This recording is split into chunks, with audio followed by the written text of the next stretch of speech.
ज्या मराठी मालक असलेल्या महाराष्ट्राच्या विधानसभेमध्ये 26 आमदार अमराठी आहेत. आता हे अमराठी आमदार कोणाचं नेतृत्व करतायत?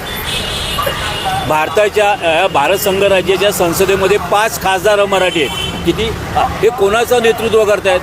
खासदार हे त्या राज्याचं नेतृत्व करत असतात. मग हे करतात का? आज 12 वर्ष झाली आपल्याला अभिजात दर्जा देत नाही आहे, जाणून बुजून डावललं जाते. तर ही सगळी परिस्थिती आहे की तुम्ही पैसा कमवायला आलात आणि कमवता तुम्ही स्वतःचे मतदारसंघ बनवलेत.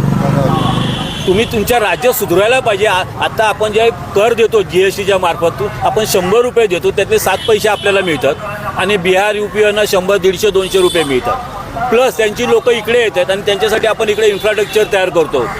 9 डब्याची गाडी 12, 12ची 15, मग 1 मेट्रो, मोनोरेल, सगळं स्काय वॉक. कोणासाठी चाललं आहे सुधारणा? म्हणजे आम्ही GSTतून तुम्हाला कर देतो, त्यातून परत तुम्ही आमच्या इकडे येऊन तो सगळा पैसा तुमच्यावर विकासावर आम्हाला खर्च करावा लागतो. उद्या जर मुंबई वेगळी करण्याचा त्यांचा जो डाव चालू आहे, उद्या मुंबई वेगळी झाली तर उर्वरित महाराष्ट्राचा महसूल काय? उत्पन्न काय? कर महसूल म्हणजे कर. मुंबईचा 34% GST तर उर्वरित महाराष्ट्राला मिळणार नाही.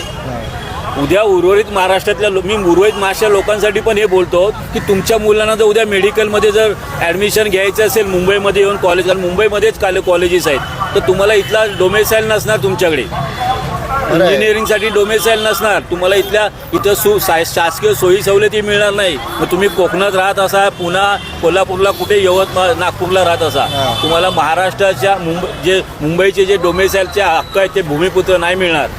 तुम्ही तुमच्या पुढच्या पिढ्यांना आपण खड्ड्यात टाकतो. आता परिस्थिती अशी झालेली आहे की ते तुमचे महानगरपालिकेत कॉन्ट्रॅक्टर पासून सगळे तेच आहेत. म्हणजे पहिले UP बिहारी असायचे, आता ते गुजराती झाले.